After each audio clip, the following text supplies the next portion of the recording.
अस्सलामुअलैकुम, welcome in way towards mathematics. आज का हमारा टॉपिक कास्केड डिस्ट्रीब्यूशन से रिलेटेड है। आज हमने कास्केड डिस्ट्रीब्यूशन का मोमेंट जनरेटिंग फंक्शन निकालना है अबाउट ओरिजिन। इसको हम लिखते हैं mxt और ये इक्वल होता है एक्सपेक्टेड वैल्यू ऑफ ई की power T x. Expected value of T x को हम कैसे लिखते हैं, 0 से इन्फिनिटी ई की power T x F x D of x. तो हमारे पास एफ एक्स डेंसिटी फंक्शन है, तो हमने वो यहाँ पर राइट कर लिया।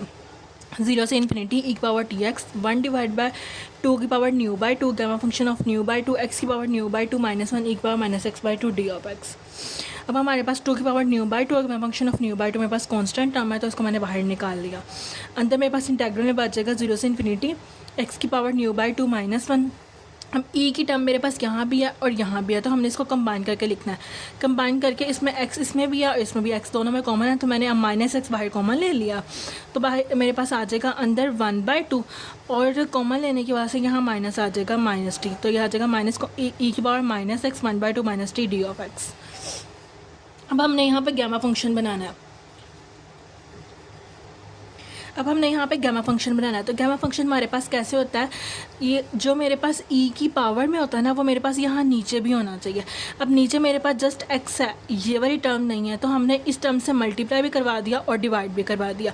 और जो ये पावर वाली टर्म है, जो एक्स पे टर्म है ना, एक्स पे जो पावर है वो ही पावर यहाँ पर भी लेनी है। तो ऊपर वाला चीज़ें मेरे पास ऐसे ही आ जाएगी। 1/2 की power new by 2 gamma function of new by 2 0 से इन्फिनिटी ई की पावर -x 1/2 -t। और ये मेरे पास ऐसे टर्म आ गई जो हमने अभी काम किया, वो हमने किया इस टर्म से मल्टीप्लाई भी कर दिया और डिवाइड भी कर दिया, साथ आ जाएगा टी ऑफ एक्स। अभी हमें इस चीज़ की ज़रूरत नहीं है, तो हमने इसको यहाँ बाहर कॉमन ले लिया। तो मेरे पास आ जाएगा 1/2 की power new by 2 gamma function of new by 2 1/2 -t की पावर न्यू बाई 2 -1। ये वाली टर्म यहाँ लिख दी। इंटेग्रल में मेरे पास आ जाएगा 0 से इन्फिनिटी एक्स ई 1/2 ये वाली टर्म 1/2 -t न्यू बाई 2 -1 और ये ई की टर्म। यहाँ मैंने ये सारा एज इट इज़ लिख लिया थोड़ा खोल के। अब हमारे पास तकरीबन इंटेग्रल बन गया हुआ है। जो हमने काम करना है वो हमने क्या करना है, जो चीज़ x के ऊपर होती है वो नीचे तो मेरे पास बन गई है, लेकिन मेरे पास d के साथ नहीं बनी। d के साथ मेरे पास जस्ट x है, तो हम क्या करेंगे 1/2 की power new by 2 gamma function of new by 2 1/2 की पावर -t न्यू बाई 2 को हम एज इट इज़ लिख देंगे। और जो मेरे पास ये टर्म है ना सिंपल वाली, जो माइनस वाली, ये यहाँ डिवाइड हो रही, इधर ऊपर आके मल्टीप्लाई हो जाएगा ये टर्म यहाँ मल्टीप्लाई होगी। अब मेरे पास ये पूरा इंटेग्रल बन गया 0 से इन्फिनिटी की पावर -x 1/2 -t। ये वाली टर्म यहाँ पे एज इट इज़ नीचे, ऊपर आ जाएगा न्यू बाई 2 -1 और जो टर्म यहाँ पे है वो यहाँ पे भी डेरिवेटिव के साथ आ जाएगी। तो अब मेरे पास ये गैमा की फॉर्म में लिख सकते हैं। अब गैमा की फॉर्म में मेरे पास अंदर क्या आएगा, जो चीज़ यहाँ पे होगी माइनस के साथ जो टर्म होती है ना, वो गैमा में आती है। तो मेरे पास आ जाएगा 1/2 की power new by 2 gamma function of new by 2 1/2 -t की power new by 2 gamma function of new by 2। Gamma function of new by 2 gamma function of new by 2 से कैंसिल, ये आ जाएगा 1/2 की पावर न्यू बाई 2 1/2 -t की power new by 2। जो previous term बनाई थी वो मैंने एज इट इज़ लिख दी 1/2 की पावर न्यू बाई 2 1/2 -t की पावर न्यू बाई 2। अब मेरे पास इस टर्म की पावर भी न्यू बाई 2 है, इसकी पावर भी न्यू बाई 2 है, तो इन दोनों को मैंने कंबाइन करके लिख दिया 1/, जब इसको यहाँ पे मैंने मल्टीप्लाई करवा दिया 2 से कैंसिल, तो आ जाएगा 1 और ये 2 की टी के साथ मल्टीप्लाई हो जाएगा, तो आ जाएगा 1/1 -2 की पावर न्यू बाई 2। और इसको इन्वर्स में भी लिख सकते हैं। ये मेरे पास है moment generating function about origin. अब हमने इस मोमेंट जनरेटिंग फंक्शन को यूज़ करते हुए हमने मोमेंट्स निकालने हैं μ1 dash μ2 dash μ3 dash and μ4 dash. उसके बाद हमने मीन एंड वेरियंस भी निकालना है। अब हमने फाइंड करना है, मोमेंट्स फाइंड करने हैं, तो हम लिख लेते हैं mxt। जो हमने मोमेंट जनरेटिंग फंक्शन निकाला है वो हमारे पास क्या था, 1 - 2t की पावर न्यू बाई 2। हमने इसको एक्सपैंड कर दिया 1 पावर शुरू में और ये 2t प्लस 1/2 का फैक्टोरियल पावर शुरू में, पावर में एक ऐड कर दिया और 2t का स्क्वायर। सिमिलरली मैंने ये है 4 टर्म्स तक उसको ओपन कर लिया, आगे उसको अप टू सोन कर दिया। अब हमारे पास जो यहाँ पे टर्म होगी ना, वो मेरे पास होगी, पहले आएगी 1, फिर मेरे पास आएगी t, फिर मेरे पास आएगी t² डिवाइड बाई 2 का फैक्टोरियल, फिर t³ डिवाइड बाई 3 का फैक्टोरियल और t4 डिवाइड बाई 4 का फैक्टोरियल, अप टू सोन ये चलती जाएगी।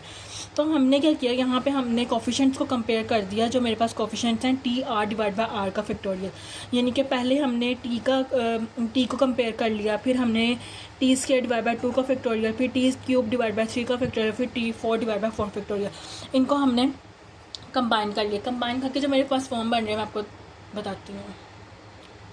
ओके, जब हमने फर्स्ट टाइम कंपेयर की तो मेरे पास μ1 डैश आ जाएगा हमने T R divide by R का फैक्टोरियल हमने कंबाइन की थी, तो मेरे पास म्यू वन डैश आ जाएगा मेरे पास न्यू बाई टू से कैंसिल, तो म्यू वन डैश मेरे पास आ गया न्यू। अब म्यू टू डैश को देख लेते हैं, हमने सारी टर्म वही उठाई है, nu by two plus one और टू का स्क्वायर। अब इसको मैंने थोड़ा सिंप्लीफिकेशन कर दी, nu by two plus two और फोर, ये इस फोर से कैंसिल, तो मेरे पास आ जाएगा न्यू प्लस टू।